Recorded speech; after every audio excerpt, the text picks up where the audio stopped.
Do you remember in vivid detail your first day on the job? Of course you do. We all do. Looking back on my first job in a bank as a teller, I can remember what I wore for the interview. I can remember how hopeful I was that I would get the job. When my soon-to-be boss, Miss Helen, offered me the job, I was thrilled. I had no experience, and Miss Helen took a chance on me.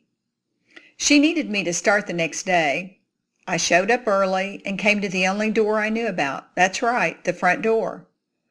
I saw people on the other side of that door working. It was a glass door. I could see them. But not one of them looked at me. They completely ignored me. I rapped on the door. No one even flinched or looked up. That was my first training experience, working in a bank lobby. If someone is at the door and we aren't open for business yet, don't look at the door. Well, the end of that short story is that eventually somebody took pity on me and finally let me in. We all have memories, don't we? We have memories we won't forget that are related to our work world. I'm Honey Shelton, your host for Training Matters. Each month, our guests share their expertise and experience that are related to their careers.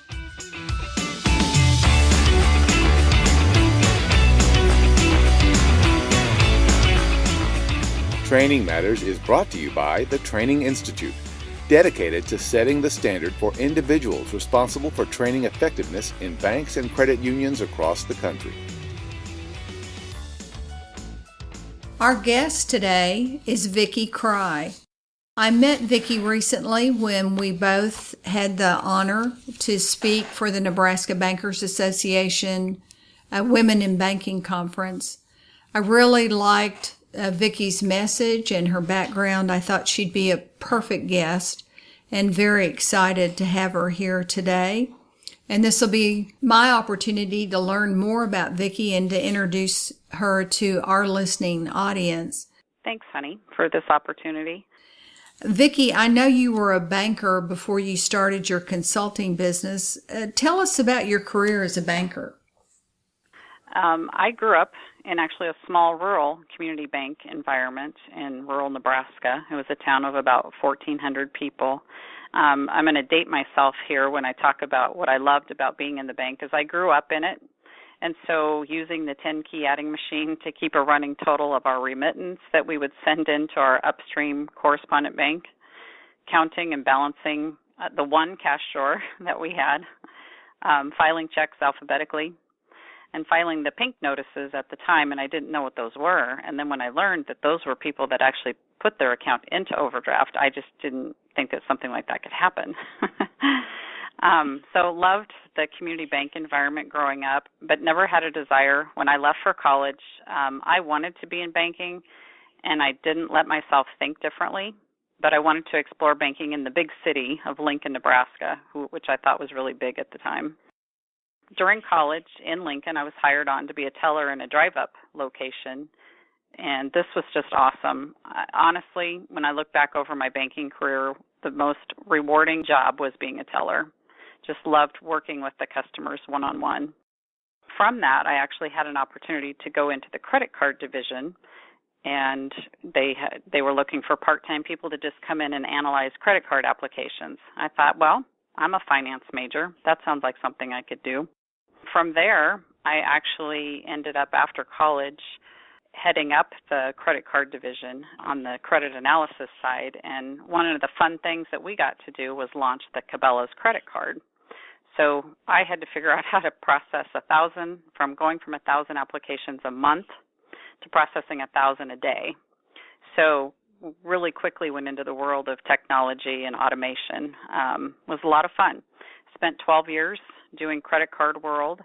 And then our family bank had gone through the 80s and the farm crisis, and it wasn't in such good shape. And so I cautiously said I would maybe come back, help, do a little bit of work for the bank on the side. It wasn't a clear, I'm going to head back to the family bank. It was a gradual decision. I knew I was a fixer, and I knew I was a problem solver, but I really didn't want to be a bank president. But that did soon follow. It was a project. I took it on, but it was for my family. And I knew I needed to surround myself with people who I could trust and could help me because the bank was in trouble and there was a lot of work ahead of me. That's where I launched my community banking career. Wow, Vicki, what a wonderful experience. And I thought it was very fun to hear how naive you were about different things. I think sometimes that really fuels courage when we leap into things and then the picture expands so rapidly. So I really got a picture when you talked about processing 1,000 applications a month to moving that into by the day. And I know a lot of our listening audience goes through these same kind of experiences of being very surprised by how quickly technology or a change in regulation or a change in the economic conditions come into play into the world that they try to make it happen. The other thing you talked about that I really related to was being a drive-through teller. I loved being a teller as well. It's the only job I think I ever had that I knew at the end of the day I actually finished my day. So today, bring us up to date. Tell us about your company, VK Solutions, what you do, and the type of clients you work with. It was interesting that after I sold the bank, we sold the bank in 2009, and it was in good shape. It was time. It was a good decision for us to do that. And I always knew I wanted to stay in banking because I just have a passion for it, and I guess because I grew up in it, and that's what I love and do. So I didn't really start anything formal. I just said, you know what, I'm available. People in Nebraska and in Kansas know who I am, so I just kind of put my name out and said, hey, I'm available if you guys need any help with anything within your organization. And I had taught at the schools of banking for the NBA and the KBA, so people had seen me in a setting with coaching and teaching. And so I kept busy for a couple of years, really doing a lot of strategic planning, helping. There was a couple of banks I actually helped. They were in regulatory trouble, and so tried to bring in some leadership and guidance for that, because since I had experienced that myself. So 2 years into my company, which I really hadn't formalized that much, it's like, well, maybe I should make myself look a little bit more professional. And so that's what I've started to do is let people know what I am doing, because now I'm meeting up with these bankers and they're saying, well, I didn't know that you did this. So trying to formalize myself a little bit. But I really enjoy working one-on-one with employees. Talent management is something that I thrive on. Customer service, and I actually like to call it the customer experience. I really like to go in and help banks have a better retail experience, work with banks on putting all the right people, I call it, in the right seats on the bus, spending time on identifying people's strengths and then letting them do more of that. Awesome. Well, you mentioned talent management, and I enjoyed looking at your website and getting a little more acquainted with what you do. Why don't you give us an overview? I think our listeners would enjoy hearing how you go about assisting a community bank with talent management. You know, I have a passion for growing and developing people. There are people who really like to be in charge and in control of everything, and that's just not me. I never was that as a leader. I love to actually coach, teach, and empower people into being the best that they can be, and I love watching people grow into great leaders and mentoring them through that process. So I started focusing on talent management actually because of projects that I started with banks that usually started with facilitating a strategic planning session. That's commonly how I get into a bank and spend time with them, get to know them. But a common theme was emerging is, are we spending time on what I call the people portfolio? And at the end of the day, a lot of the issues that were coming up in the banks as to why they couldn't get to the next level is, are we spending time on our people the right way? And do we really have all the right people in the right seats on the bus? We were focusing more on trying to improve where your areas of weakness were, and we weren't spending time on strengths. And I just think this is so key to the success of any service-based business, and especially a community bank. We don't spend enough time or money on this. What happens when you have the wrong person answering the phone for the bank? That's your first impression. That those are some key positions that maybe we know that we don't have the best person doing it, but we never do anything about it. Or we sometimes will take a really good loan officer and promote them to a manager, and then we don't take the time to teach them or coach them, or we just assume that they can lead a team because they can make a good credit decision. And I'm not saying that you can't develop these people, but we need to have a process to manage and develop these individuals. And I don't know, through this, I've kind of come up with some proven processes and tools to help both the bank and the kind of be the advocate for the employee. And again, I think it all goes back to focusing on your strengths, let you do more of what that is. And it's like, wow, what a concept. If someone's really good with people, why do we have them in the back room? So kind of going through that process, and it's kind of like a career development path. I use profiling tools, and some of it is really helpful even with job matching. So you can take a good job, what you see as a good leader or a manager, and then run someone's profile up against it to see if, wow, would this make a good fit for someone? Are we setting people up into the right positions? I thrive on this. It's great to help banks with placing the best people in the best positions and then actually watching them grow.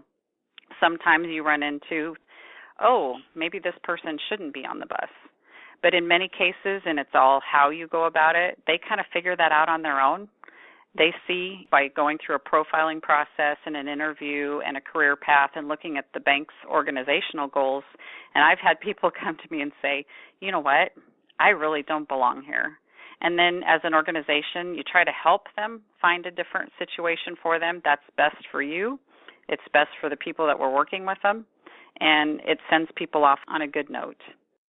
That's a quick version of talent management, but something I really, really enjoy. Your passion for that really comes through, Vicki. I can hear that, and I so agree with your approach.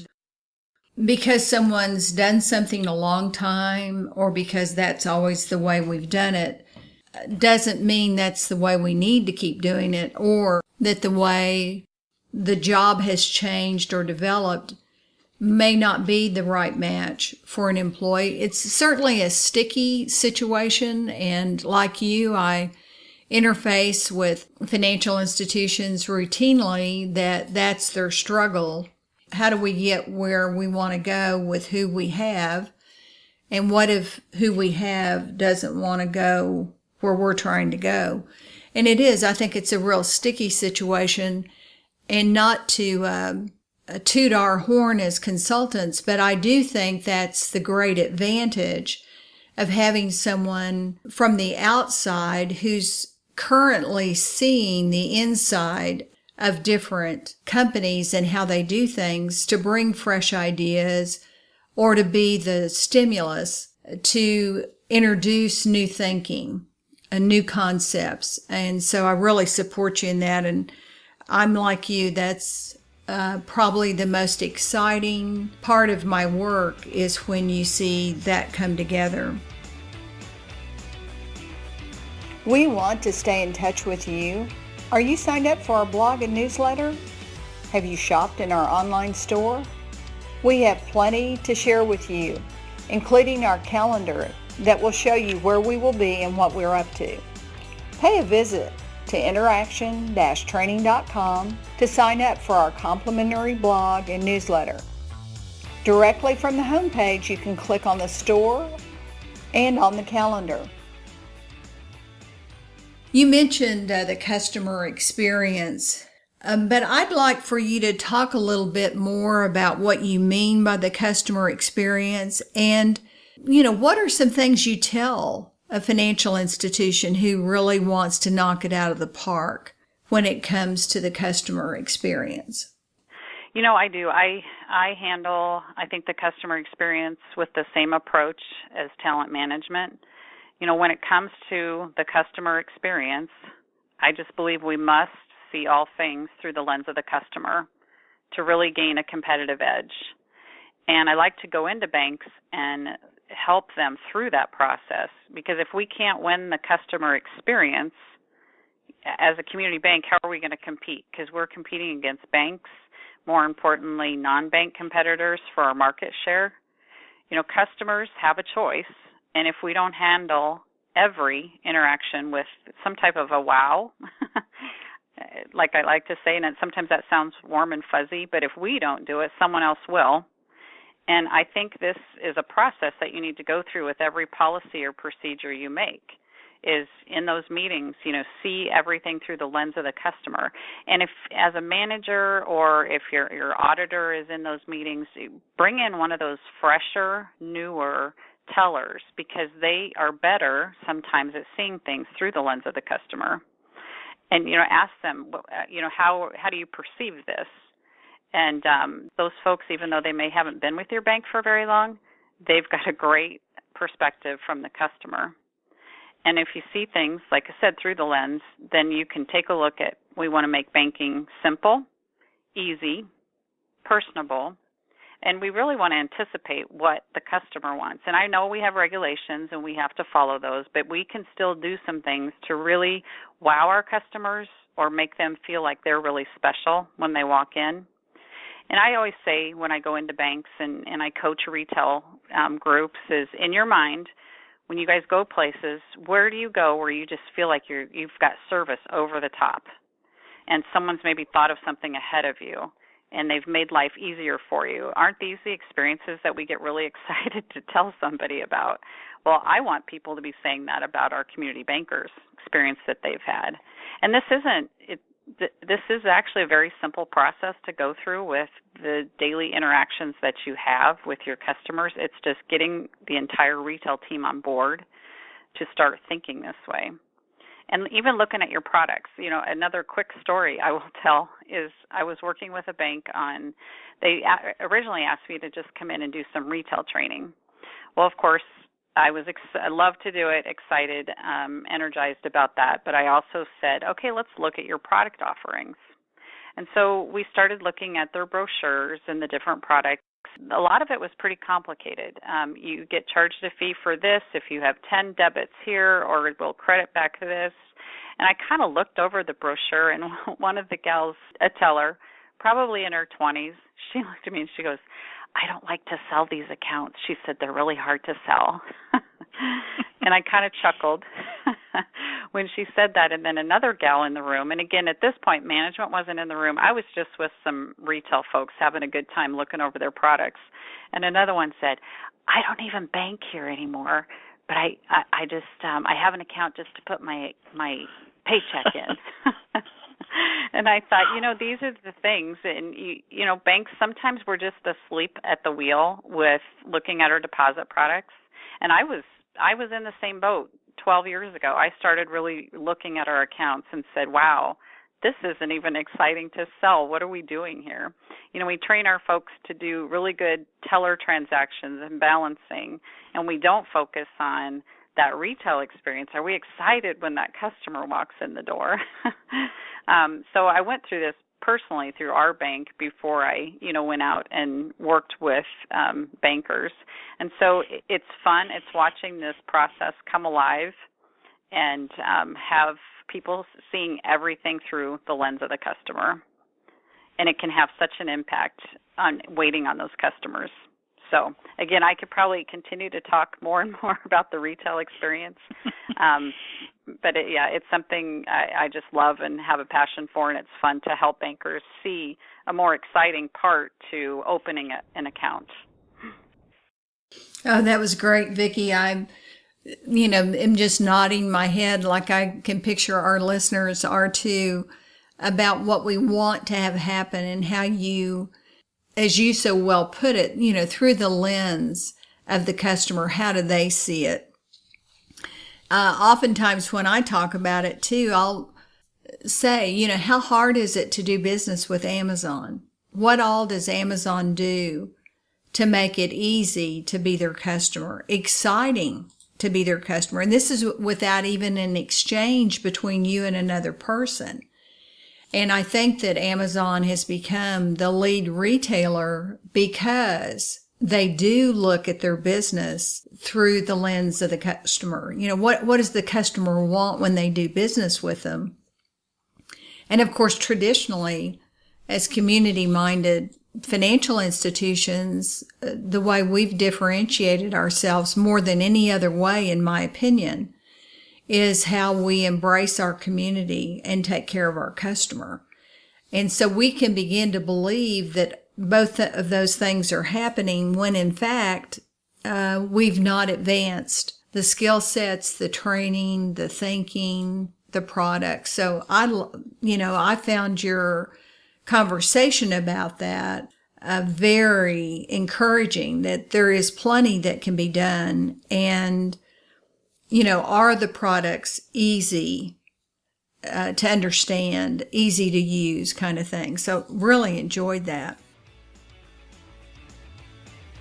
Save the date for our next Train the Trainer boot camp, February 23rd through the 26th, 2016. You will want to be there. We will have candidates for certification enrolled in the Advanced Week. And for those of you wanting to excel as a trainer, or those of you wanting to become a certified bank training professional or a certified credit union training professional, the boot camp is the first of 5 steps you will take.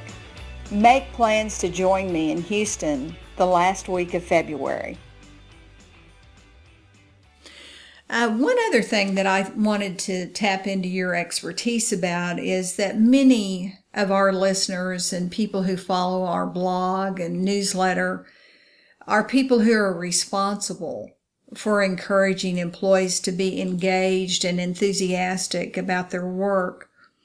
But what advice do you have for the leadership of a community bank to promote employee engagement, to get the employee excited and involved? Thanks, honey. Again, I probably have as much fun and passion with this topic as I do with the others. I absolutely love to work with banks and just companies in general, but definitely community banks on employee engagement. And it is perceived sometimes as kind of the fluff stuff, the warm and fuzzy. But when you look at national statistics, 60%, this is nationwide across all industries, 60% of our workforce is disengaged. And it's a national statistics that has come out from Profiles International. Well, think about that. I see that as an opportunity. And I think many companies or banks shy away from employee engagement because they think, the HR division has to come up with now a new employee engagement program. And I think the other misconception there is who is responsible for employee engagement. And I'll challenge people in the room to say, you know what, it's about everybody.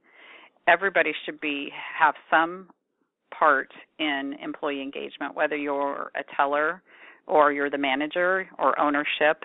Everybody can actually participate in employee engagement. And again, I see lots of opportunities just to even do lots of little things that can make a big difference on the people being engaged and excited to come to work.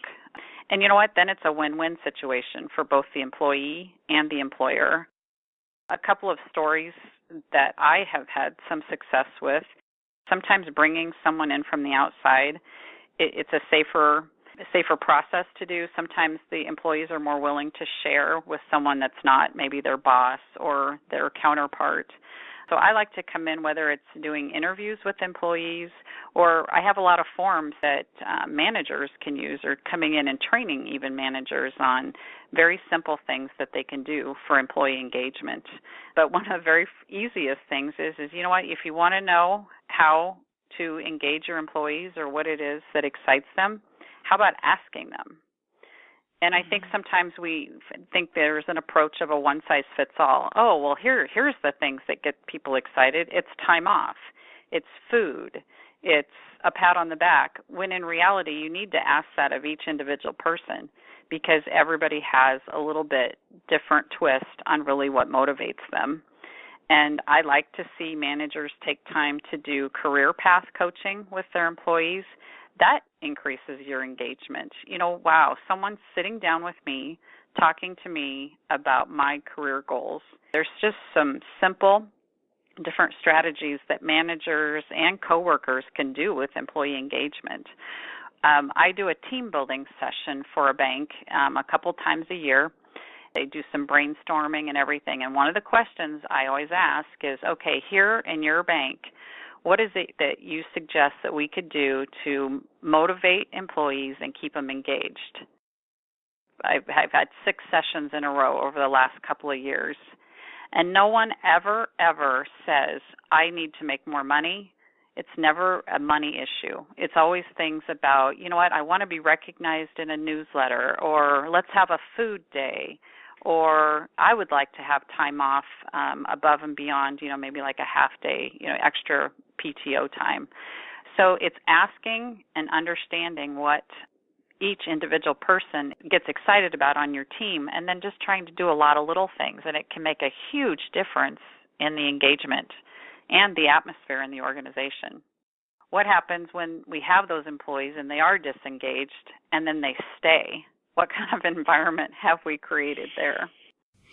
Oh, that was great. I agree. And I know you quoted Profiles International, and I often quote Gallup, who says, just in America, employee disengagement cost the economy between $450 and $550 billion a year.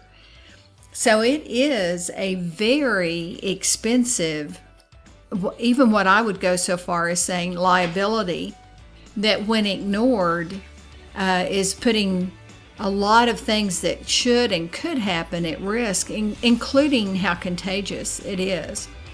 Well, Vicki, this has been great. I've so enjoyed the opportunity to hear more about you and what you do and how you do it. And I know that our listeners appreciate the opportunity to hear some new and fresh ideas about talent management, the customer experience, employee engagement. I'm sure down the line there will be an opportunity to have you back on our show, but I want to thank you for being with us today, and I'll look forward to the next time. Thank you. I appreciate the opportunity and hope that our paths cross again. Thank you so much.